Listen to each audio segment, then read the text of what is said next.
ಭಾಳ ಎಕ್ಸ್ಟೆಂಡೆಡ್ ಇದೆ. ಆಲ್ರೆಡಿ ವಾಲ್ಮೀಕಿ ಹಗರಣದಲ್ಲಿ ಆಗಿರ್ತಕ್ಕಂಥ ಸಂಪೂರ್ಣ ದುಡ್ಡು ಬಂದಿದೆ ಅಂತ ನನ್ನ ಮಾಹಿತಿ ಇದೆ. ತಮಗೂ ಸ್ವಲ್ಪ ಮಟ್ಟಿಗೆ ಐಡಿಯಾ ಇದೆ ಅಂತ ಭಾವಿಸ್ತೀನಿ. ಅದ್ರ ಬಗ್ಗೆ ನಾನು ಈಗ ಜಾಸ್ತಿ ಮಾತನಾಡೋಕ್ಕೆ ಹೋಗಲ್ಲ. ಯಾಕಂದರೆ ಇನ್ವೆಸ್ಟಿಗೇಷನ್ ಮಾಡ್ತಕ್ಕಂಥದ್ದು ಏಜೆನ್ಸಿಗಳು ರೈಡ್ ಮಾಡ್ತಕ್ಕಂಥದ್ದಕ್ಕೆ ನಾವು ಈ ಸಂದರ್ಭದಲ್ಲಿ ಟೀಕೆ ಮಾಡೋಕ್ಕೆ ಹೋಗಲ್ಲ. ಈ ವಿಷಯದಲ್ಲಿ ಆಗಲಿ, ಯಾಕಂದರೆ ಇಡಿ ಅವ್ರ ಕೈಲೇ ಇದೆ. ಇಡೀ ಭಾರತ ದೇಶದಲ್ಲಿ ಸುಮಾರು 3,500ಕ್ಕೂ 4,000 ಇಡಿ ರೇಟ್ಗಳಾಗಿದ್ದರೆ ಕನ್ವಿಕ್ಷನ್ ರೇಟು ಅದು ಹೇಳಕ್ಕೆ ಬರೋಲ್ಲ, ಆ ಥರ ಇದೆ ಕನ್ವಿಕ್ಷನ್ ರೇಟು. ಸೊ ನಾನೀಗ ಜಾಸ್ತಿ ಮಾತನಾಡೋದೇನೋ ರಾಜಕೀಯವಾಗಿ ವಿರುದ್ಧ ಮಾತನಾಡ್ದಂಗೆ ಆಗ್ತೈತೆ. They have got right, agencies have got right. Inspection ಮುಗಿಲಿ, ಇನ್ವೆಸ್ಟಿಗೇಷನ್ ಮುಗಿಲಿ, ಅದಾದಮೇಲೆ ಬೇಕಾದರೆ ಮಾತನಾಡೋಣ. ಈಗ ಆರೋಪ ಬಂದಿದ್ದು ಹಣ ತೆಗೆದುಕೊಂಡೋಗಿ ಉಪಚುನಾವಣೆಯಲ್ಲಿ ಗೆದ್ರಿ MP ಎಲೆಕ್ಷನ್ ಖರ್ಚು ಮಾಡಿದ್ರಿ 20 ಕೋಟಿ ರೂಪಾಯಿ ಅಂತ ಆರೋಪ ಇದೆ. ಅಲ್ಲ, ಆರೋಪನ ಪ್ರಿಮಾ ಫೇಸಿಗೆ ಒಪ್ಪಬೇಕಾಗ್ತದೆ. ಆ ಸಂದರ್ಭದಲ್ಲಿ ಆ ದುಡ್ಡು ಹೆಂಗೆ ಬಂದಿದೆ ಅಂತ, ಎಲ್ಲಿಂದ ಬಂದಿದೆ ಅಂತ ನಿಮಗೆ ಗೊತ್ತಿದೆ. ಸೊ ದುಡ್ಡು ಯೂಸ್ ಆಗಿಲ್ಲ ಅಂತಲೇ ಅರ್ಥ. According to me, I could be wrong also. ಅದ್ರ ಬಗ್ಗೆ ಸಂಪೂರ್ಣ ಮಾಹಿತಿ ಇಲಾಖೆಯ ಸಚಿವರಾಗಿರಲಿ ಸರ್ಕಾರದ ವತಿಯಿಂದ ಕೊಡ್ತಾರೆ. ಬಟ್ ಈಗ ಸದ್ಯಕ್ಕೆ ಅವರೇನು ಈಗೇನು ಇನ್ವೆಸ್ಟಿಗೇಷನ್ ನಡೀತಾ ಇದೆ, ಸೊ ಆಬ್ವಿಯಸ್ಲಿ ಇನ್ವೆಸ್ಟಿಗೇಷನ್ ಮುಗಿಲಿ. ಅದಾದ ನಂತರ ಏನು ಸಿಗ್ತದೆ ಏನಿಲ್ಲ ಡಾಕ್ಯುಮೆಂಟ್ಸ್ಗಳು, ಅದ್ಮೇಲೆ ಎಷ್ಟು ಸರಿ ಇದೆ ಎಷ್ಟು ತಪ್ಪಿಲ್ಲ ಕೋರ್ಟಿಗೆ ಹೋಗ್ಬೇಕಾಗತ್ತೆ. ಸೊ ಈಗ ಇದ್ರ ಜಲ್ದಿಯಾಗಿ ಮಾತನಾಡಿ ಸುಮ್ಮನೆ ಅರ್ಥನೇ ಇಲ್ಲ. ಅದಕ್ಕೆ let's wait for the investigation ಮುಗಿಲಿ.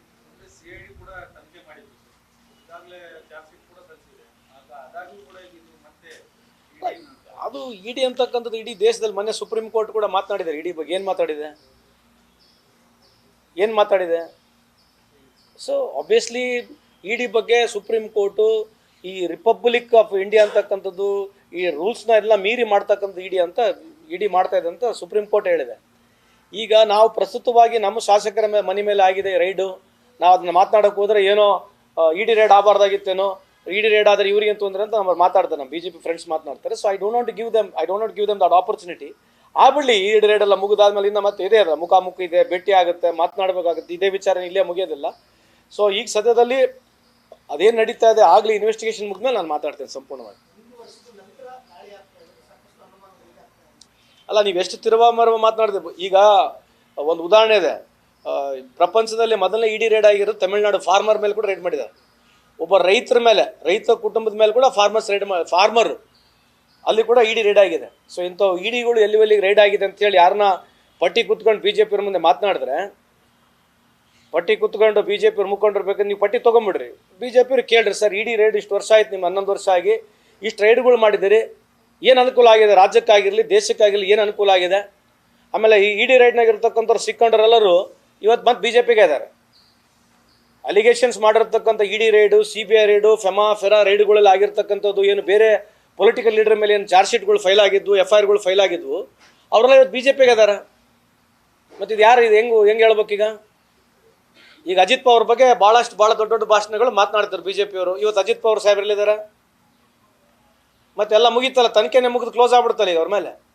ಮತ್ತು ಯಾವ್ದು ಸರಿ? ಮೊದಲು ಇಡಿ ಅವರು ಅವ್ರ ಮೇಲೆ ಆರೋಪ ಮಾಡಿದ್ದು ಸರಿಯೇನೋ, ಏನು ಈಗ ಮಾಡಿದ್ದು ಸರಿನೋ? ಹಲೋ, ಅದೇ ಹೇಳ್ತಿರೋದು.